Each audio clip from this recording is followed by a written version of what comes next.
네, 안녕하십니까. 재활의학과 박기덕 교수입니다. 오늘은 오십견에 대해서 말씀을 드리도록 하겠습니다.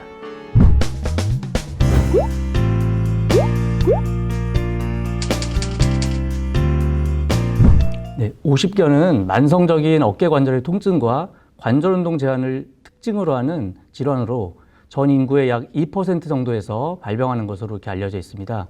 어깨 관절 주위의 연부 조직의 구축으로 인해서 발생하는 질환으로 정확한 의학적 정의는 견관절의 유착성 관절낭염이 되겠습니다.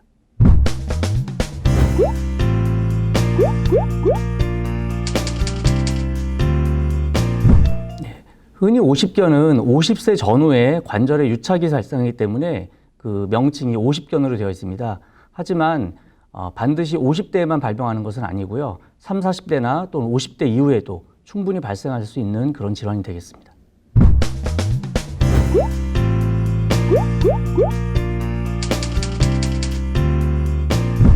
네, 오십견은 크게 두 가지로 나눌 수 있습니다. 특별한 원인이 없이 발병하는 특발성 오십견이 있을 수 있고요. 또 하나는 어떤 원인에 의해서 2차적으로 발생하는 2차적 오십견이 있을 수 있습니다. 말씀드린 대로 특발성 오십견은 특별한 원인이 없이 우리 어깨 관절 주위의 연부 조직 같은 곳에 그 퇴행성 변화가 동반되면서 나타나는 경우가 특발성 오십견이 되겠고요. 2차성 오십견은 어떤 원인으로 해서 발생하는 경우가 되겠습니다. 대부분은 당뇨병이나 갑상선 질환 또는 외상에 의해서 이런 오십견 증상이 발생하는 경우가 있을 수 있고, 이럴 경우를 우리가 2차성 오십견이라고 명명하고 있습니다.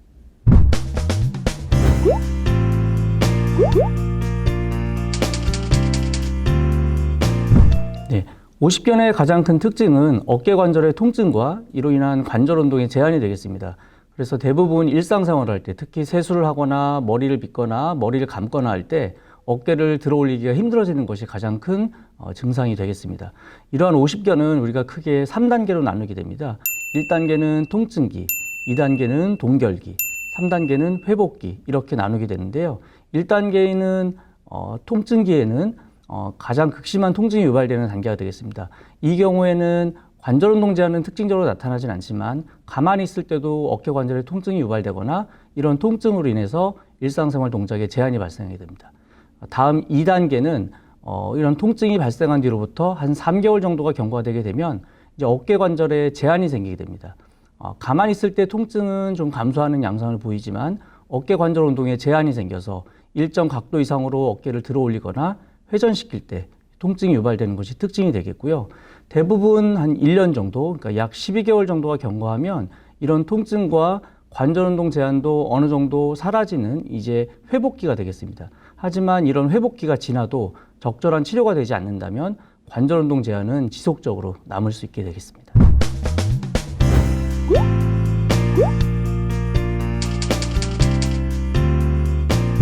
네, 오십견의 치료는 각 시기별로 조금씩 달라질 수가 있습니다.